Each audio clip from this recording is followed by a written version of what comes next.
नमस्ते दीदी। नमस्ते भैया। एक बात बताइए, पूछिए। कि आप हमेशा बीजेपी की बुराई क्यों करती रहती हैं? बीजेपी की बुराई कब सुन लिया आपने मेरे नहीं, मैंने आपकी जितनी भी वीडियोस देखी हैं, जी। आप हमेशा कहती हैं कि सारे धर्म एक समान होते जी। हैं, शिक्षा की बात करती है, बेरोजगारी की बात करती बिल्कुल। रहती हैं। क्या आपने ठेका ले रखा है इन सब चीजों का? नहीं भैया, मैंने ठेका नहीं ले रखा है, लेकिन इस देश के नागरिक होने के नाते इन सभी चीजों पर सवाल पूछना मेरा अधिकार है। और इन चीजों से आप मुझे ये जज कर रहे हैं कि मैं एंटी बीजेपी हूँ, मेरी बातें बीजेपी के खिलाफ होती हैं, तो इससे मुझे ये समझ में आ रहा है कि हमारा समाज कितना सड़ गया है। इस समाज से बू आ रही है मुझे।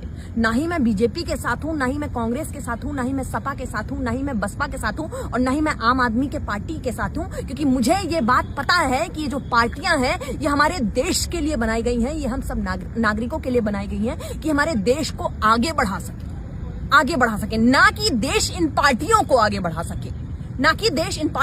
बढ़ा सके, देश में ये पार्टियां आगे बढ़ रही हैं, देश आगे नहीं बढ़ रहा है, देश विश्वगुरु नहीं बन रहा है। हम लोग क्या करते हैं पता है? हम लोगों में इतना ज्यादा बेवकूफी आ चुकी है, इतनी ज्यादा अनपढ़गिरी आ चुकी है हम लोगों में, कि हम लोग किसी भी बड़े पार्टी के बड़े नेता को देखते हैं ना, तो उससे सवाल नहीं पूछते हैं कि देश में बेरोजगारी क्यों है, देश में इतनी भुखमरी क्यों है, देश में शिक्षा का हाल क्या है, देश में चिकित्सा का हाल क्या है, नहीं पूछते हैं। हम जाते हैं नेता के साथ, 4 तस्वीरें हो जाए किसी प्रकार से, नेताजी हमारी तस्वीरें खिंचा लीजिए हमारे साथ में, उसके बाद उसको भौकाल से अपने इंस्टाग्राम, फेसबुक और ना जाने कितने सोशल मीडिया हैंडल्स पे अपलोड करते हैं कि आज नेताजी के साथ मुलाकात हुई, उनसे देश हित में चर्चा हुई। अरे अनपढ़ों, गंवारों, जाहिलियत की हदें पार करने वालों, देश किस कगार पे है जरा देखो। और तुम लोग सवाल पूछने वाले को anti BJP, anti Congress, anti SP BSP कर रहे हो। यही देश का काम कर रहे हो तुम लोग, जाहिल कहीं के, अनपढ़ कहीं के।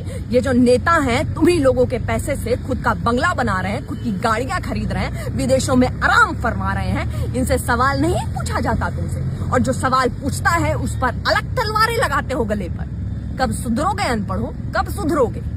नहीं सुधर पाओगे तुम लोग। पता है क्यों? क्योंकि तुम लोगों में जाहिलियत इतनी भर दी गई है कि वो कभी निकलेगी नहीं।